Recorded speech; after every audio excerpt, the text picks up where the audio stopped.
I found myself in Paris because I was offered a residency at the Cite Internationale des Arts. And I originally went there to research the catacombs. I was interested in the dismembered body.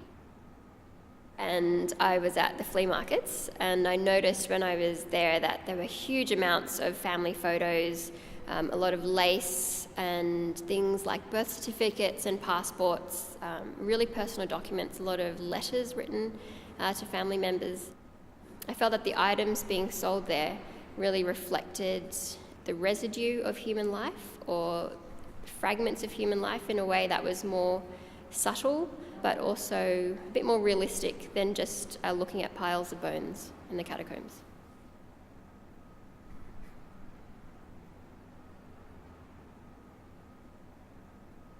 I was really interested in, I guess, the sheer mass of personal detritus, and I was also interested in the really personal nature of these items, so things that we wouldn't, as strangers, we normally wouldn't be allowed to see.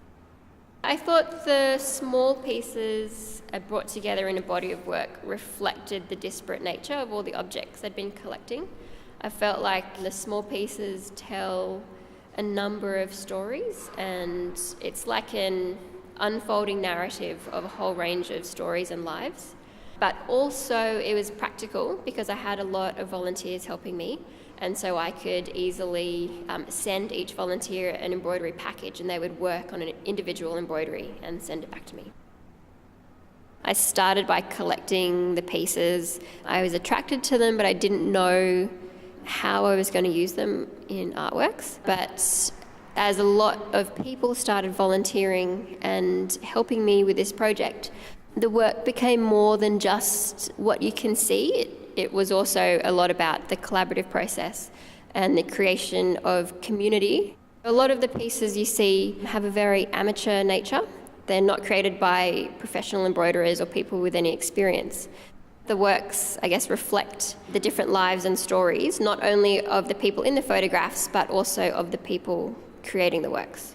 I became quite specific in choosing photographs that depicted women sitting for portraits, or women in their daily lives, women cooking, women sewing, women nurturing children. So I'd like the audience to, I guess, reflect on these individuals and think, or maybe just wonder a little bit about their lives.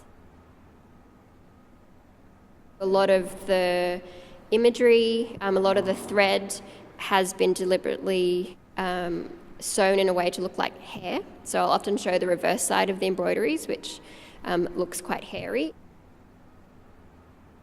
And I used a lot of ink and coffee stains, which sort of remind you of body fluids and kind of reference the body without being too obvious. I would also like the audience to think about the collective history of women who've often had to fit a certain narrative, and I think you can really see that in a lot of these photos.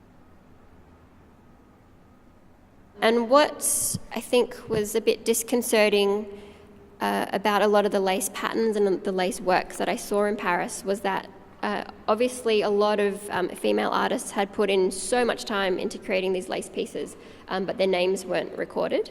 And so I'd like people to, I guess, think about that anonymous history of women's labour that goes before us.